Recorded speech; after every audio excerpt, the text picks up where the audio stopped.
Hello friends, हमारा आज का पहला सेशन है 1923 का। यह सेशन काकीनाडा में हुआ और इसके प्रेसिडेंट इलेक्ट होते हैं मोहम्मद अली जौहर। फ्रेंड्स, इसी साल कांग्रेस का एक स्पेशल सेशन होता है जो दिल्ली में होता है और इसके प्रेसिडेंट इलेक्ट होते हैं अबुल कलाम आज़ाद। अबुल कलाम आज़ाद कांग्रेस के सबसे युवा अध्यक्ष चुने जाते हैं और इनकी उम्र मात्र 35 साल होती है। फ्रेंड्स, खिलाफत आंदोलन में अली बंधुओं के साथ मौलाना अबुल कलाम आज़ाद बढ़ चढ़कर हिस्सा लेते हैं। इसी समय जो है अल हिलाल नाम का एक समाचार पत्र का संपादन करते हैं। मौलाना अबुल कलाम आज़ाद भारत के पहले शिक्षा मंत्री होते हैं। हाल ही में कैबिनेट विस्तार में रमेश पोखरियाल निशंक की जगह प्रधान को नया शिक्षा मंत्री बनाया गया है। फ्रेंड्स, हमारा अगला सेशन है 1924 का सेशन जो बहुत ही इम्पोर्टेंट है। यह सेशन कर्नाटक के बेलगाम में हुआ। बेलगाम महाराष्ट्र के बॉर्डर पर स्थित है। महात्मा गांधी की बतौर अध्यक्ष यह पहला अधिवेशन होता है। फ्रेंड्स, थोड़ा बैकग्राउंड के बारे में बात करते हैं। 1920 से लेके 1922 तक असहयोग आंदोलन अपने शीर्ष पर होता है। इसी समय 5 फरवरी 1922 को गोरखपुर के चौरी चौरा में गुस्साई भीड़ 22 पुलिसकर्मियों को जिंदा जला देती है। गांधी जी क्षुब्ध हो जाते हैं और असहयोग आंदोलन को वापस ले लेते हैं और तर्क देते हैं कि भारतीय जनता अभी तक अहिंसात्मक और असहयोग आंदोलन के तौर तरीकों को सही से नहीं जानती, नहीं समझती।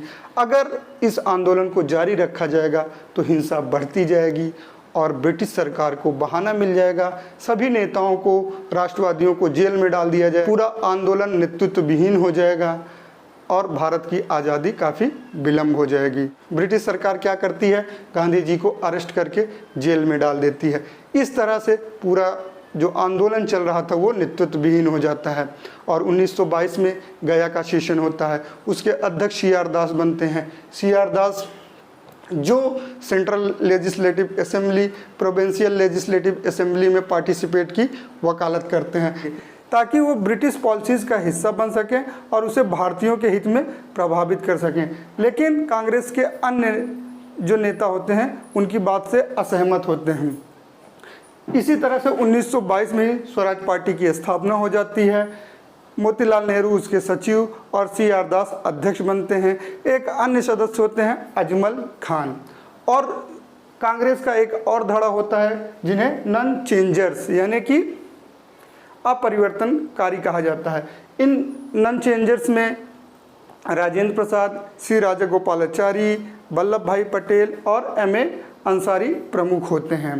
फ्रेंड्स, जो नन चेंजर्स हैं वो कंस्ट्रक्टिव वर्क यानी संरचनात्मक कामों पे फोकस करते हैं, यानी कि हिंदू मुस्लिम एकता पे फोकस करते हैं, खादी को अपनाते हैं और विदेशी सामानों का बायकॉट करते हैं। ठीक है फ्रेंड्स। और वहीं स्वराजिस्ट क्या करते हैं? ये जो है विधान परिषदों में जो है पार्टिसिपेट करते हैं और भारतीयों के लिए आवाज़ उठाते हैं। 1923 का इलेक्शन ये फाइट करते हैं और अच्छी मेजोरिटी में जीतते भी हैं। मुस्लिम लीग, मोहम्मद अली जिन्ना और मदन मोहन मालवीय भी इनका साथ देते हैं। स्वराजिस्टों की जो सबसे बड़ी अचीवमेंट होती है 1925 में जो सेंट्रल लेजिस्लेटिव असेंबली है उसके जो अध्यक्ष का पद है वो विट्ठल भाई पटेल को दिलाने में कामयाब होते हैं। ठीक है फ्रेंड्स।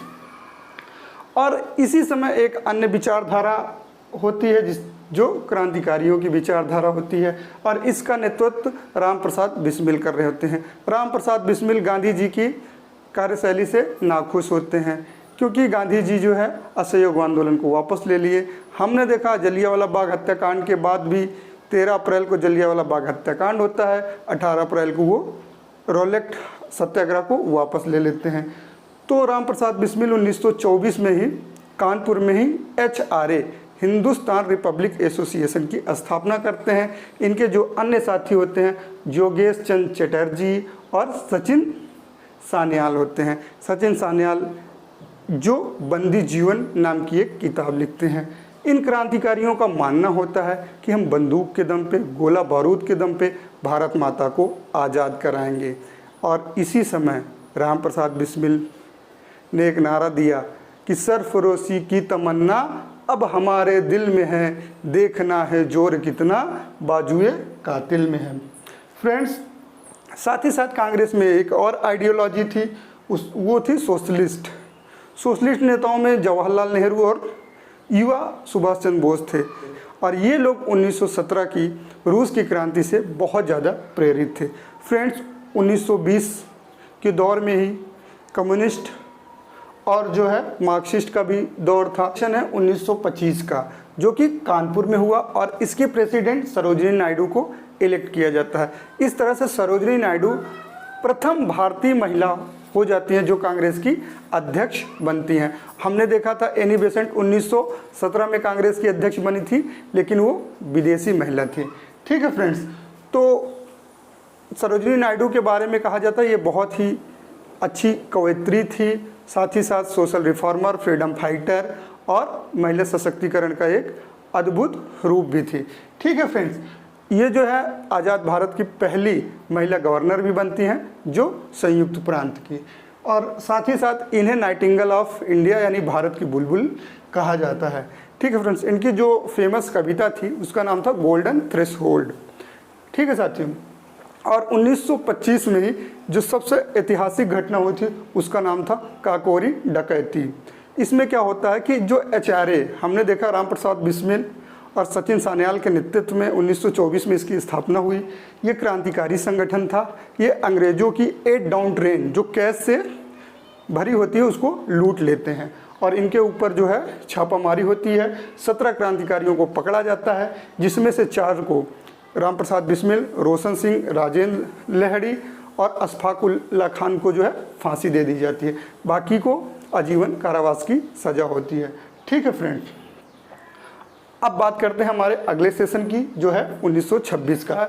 यह पहला सेशन होता है जो नॉर्थ ईस्ट में होता है। इसके प्रेसिडेंट एस श्रीनिवास अयंगर को इलेक्ट किया जाता है। ठीक है फ्रेंड्स, इस सेशन की जो खास बात है, इसमें जो सारा आयोजन होता है, सारा पंडाल, वो सब क्या होता है, वो खादी के कपड़े से बनाया जाता है। साथ ही साथ इस सेशन में पार्टिसिपेट करने वाले सभी डेलीगेट्स से भी आग्रह किया जाता है कि वो सब जो है खादी पहनकर ही इसमें पार्टिसिपेट करें। करेंगे 1927 के सेशन के बारे में, यह जो है मद्रास में हुआ। इसके प्रेसिडेंट M.A. अंसारी इलेक्ट हुए थे। 1927 की घटना है जब साइमन कमीशन ब्रिटिश पार्लियामेंट में अपॉइंट किया गया। ठीक है फ्रेंड्स, और कांग्रेस ने 1927 के सेशन में ही एक रिजोल्यूशन पास करके इसको बायकॉट करने का डिसीजन लिया। ठीक है फ्रेंड्स, अब बात करते हैं 1928 के सेशन के बारे में जो कलकत्ता में हुआ। इसके प्रेसिडेंट बने मोतीलाल नेहरू, और साइमन कमीशन 1928 में भारत आ गया, 27 में अपॉइंट हुआ था। अब भारत में इसका जगह जगह पे विरोध हो रहा था। लाहौर में लाला लाजपत राय जी इसका विरोध कर रहे थे, और सैंडर्स ने जो है लाठीचार्ज करने का आदेश दे दिया। लाला जी को लाठी लगी और वो गंभीर रूप से घायल हो गए और उनकी मृत्यु हो गई। इसी साल फिरोज शाह कोटला में HRA हिंदुस्तान रिपब्लिक एसोसिएशन के सदस्यों की जो है एक मीटिंग होती है, जिसकी अध्यक्षता चंद्रशेखर आज़ाद करते हैं। इसमें भगत सिंह, सुखदेव और राजगुरु भी शामिल होते हैं, और यहाँ पे जो है इसमें सोशलिस्ट शब्द जोड़ा जाता है। हिंदुस्तान रिपब्लिक सोशलिस्ट एसोसिएशन इसका नाम कर दिया जाता है। ठीक है फ्रेंड्स, और 1928 में ही जिसमें भगत सिंह, राजगुरु, सुखदेव, सैंडर्स की गोली मारकर हत्या करके लाला जी की मौत का बदला ले लेते हैं। ठीक है फ्रेंड्स, और इसी साल बरडौली का सत्याग्रह होता है, यह गुजरात में होता है। अंग्रेज क्या करते हैं, 30% राजस्व की वृद्धि कर देते हैं, जिसके विरोध में वहाँ पे विरोध प्रदर्शन होता है, और सरदार वल्लभ भाई पटेल इसमें शामिल होते हैं। और इसी समय जो है वहाँ की महिलाएं सरदार वल्लभ भाई पटेल को सरदार की उपाधि देती हैं। अंत में ब्रिटिश सरकार को झुकना पड़ता है, और जो राजस्व की वृद्धि है वो केवल 6% पर मानना पड़ता है। ठीक है फ्रेंड्स, अब बात करते हैं 1929 के सेशन के बारे में जो जवाहरलाल नेहरू के नेतृत्व में लाहौर में हुआ। फ्रेंड्स, यह पहला सेशन था जिसमें अध्यक्ष का चुनाव नहीं हुआ, डायरेक्ट ही जवाहरलाल नेहरू को प्रेसिडेंट इलेक्ट कर लिया गया, क्योंकि मोतीलाल नेहरू के प्रभाव के कारण।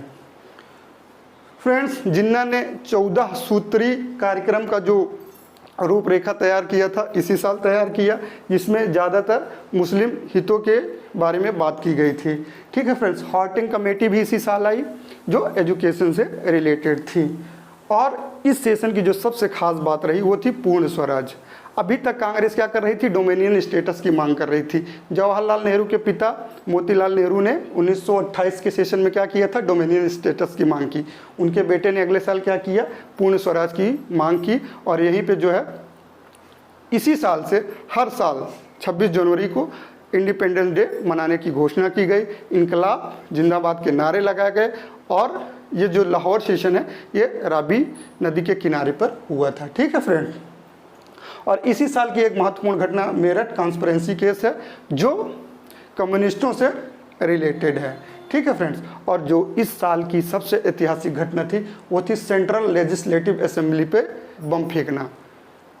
जब पब्लिक सेफ्टी बिल और ट्रेड डिस्प्यूट बिल पर बहस चल रही थी तभी भगत सिंह, सुखदेव और राजगुरु ने बम फोड़ दिया। ठीक है, उनका मकसद किसी को मारना या हताहत करना नहीं था बल्कि अंग्रेज़ों को डराना था, क्योंकि भगत सिंह कहते थे इन बहरों को सुनाई नहीं देता है, इसलिए इन्हें डराना बहुत ज़रूरी। भगत सिंह, सुखदेव, राजगुरु वहाँ से भागे नहीं, वो इनकलाब जिंदाबाद का नारा लगाते लगाते खुद को गिरफ्तार करवा देते हैं।